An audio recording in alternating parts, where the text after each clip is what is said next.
Hello YouTubers, my name is X Factor. Today we're going to be talking about a brief update on the sweeping changes behind Battlefield Hardline after the first beta. That's right, I am alluding to a second beta that may or may not be available on all platforms coming soon, including new game modes and maps. Most of you guys already know I'm part of the Game Changers program with Visceral and EA. That's where they gave several YouTubers very early access to an alpha build of Battlefield Hardline, and then they did a massive Q&A session. They asked us what we thought about gun mechanics, gameplay, screen shake, a ton of stuff. Then they invited us back again several weeks later. They made a slew of changes, and some things they simply could not get to. We played the same game again, and it felt drastically better. Everything from the gun mechanics to the gameplay, flinching, suppression, all kinds of stuff. But then they launched the beta, open to the public at the end if you had PC, and then I think there was limited slots on the PS4.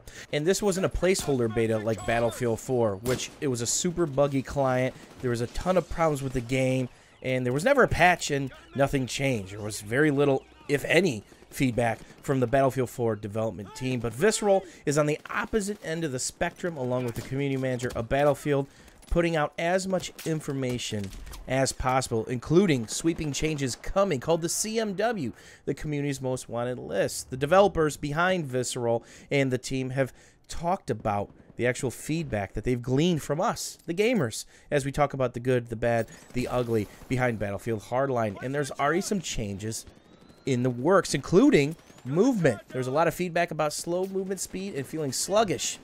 Visceral's increased player speed by 10%. And get this, players will now get a 10% bonus for running with your pistol out. It feels much faster now. The question is, can I get that old school Counter-Strike feel with my knife out, bro? Suppression. There are a lot of negative comments about the camera bounce when suppressed. I think you could call that flinching, maybe. Visceral's changed the way suppression works. Your aim point is no longer affected, but your situal awareness is. Maybe it's a more visual thing than it already was with Hardline. Now let's talk about the most controversial thing on the list, and that's a survivalist gadget. I'm already cringing. Yep, it's that thing that auto-revives you up to 5 or 6 seconds after you were killed, as long as it wasn't a headshot or somebody double-tapped you while your body was hitting the ground as a sack of potatoes. Visceral's heard the complaints and the praises, and they've made changes. It now revives you at 1 health, not 100, and auto-injects after 5 seconds. The question remains, do you get the opportunity to self-inject yourself up to 6 or 7 seconds, or is it a set 5-second timer? You're still going to have to double tap people, and you're still going to really have to watch your back if shit's hitting the fan and you're getting multi-kills, because a zombie can still get up behind you. The Levolution event on High Tension was simply OP. Yep, when the crane came crashing down, the screen shake was absolutely crazy. When we were at these Game Changer events at Redwood in California, a lot of us would just laugh, jump around each other, and then continue our gunfights 15 seconds later.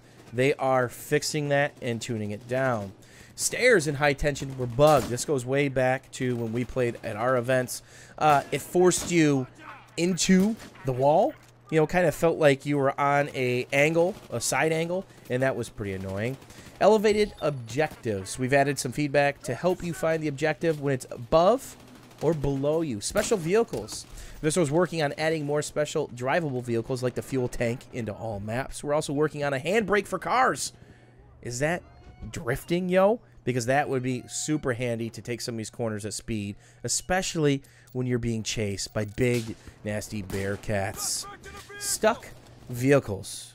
Visceral's working on the ability to nudge vehicles with a melee attack to help get them unstuck or to be able to move past them. No promises, but the early prototype looks promising.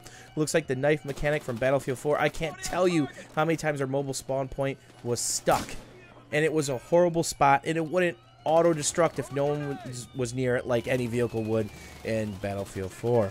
Here's one I was interested in from the early days, running around with an RPG. Directional damage. We're talking about heavy vehicle damage. Visceral's added weak spots in the rear of the heavily armored vehicles, making it much easier to bring them down. As it stood, the Bearcat could go barreling down the street. It didn't matter if you got that beautiful ass shot. There was no reward. Just fire and forget, and definitely seek cover.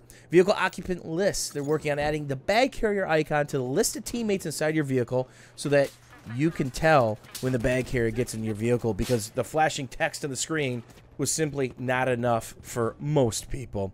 The good news is Thad Sasser concludes the dialogue doesn't end with the beta. We plan on continuing this from now until launch and beyond, so come back to the site to check in and see the latest CMW lists and to voice your opinion. We'll be revealing a ton of new multiplayer details, including new maps, new modes, gadgets, and our single-player campaign. We want to hear your feedback. As I finish off a vehicle with the Tech 9. Bushwookie OP. The good news is this. DICE LA is extremely transparent. The posts by the developers are amazing on the forums. Not only what's bugged, what they're working on, but what they plan on working on with their initiatives. Again, Battlefield Hardline is going to be feeding off of CTE. Any developments with tick rate, the gameplay, the overall mechanics of the actual engine will transfer over to Hardline. And Visceral is following suit, being as transparent as possible. We actually had a beta, which was patched. We actually had a beta where the developers are listening to our feedback. So no matter what your opinion is, make sure you voice it, because they most certainly are listening. Again, the link is going to be posted down below for you guys to read up at your own leisure. What do you guys think about all this? The transparency and the changes that are being made so far. What else do you think needs to be added to the next list? As I must stop this package carrier, or it's going to be GG. As always, YouTubers, thanks for watching. Thanks for hanging out, and we'll see you soon.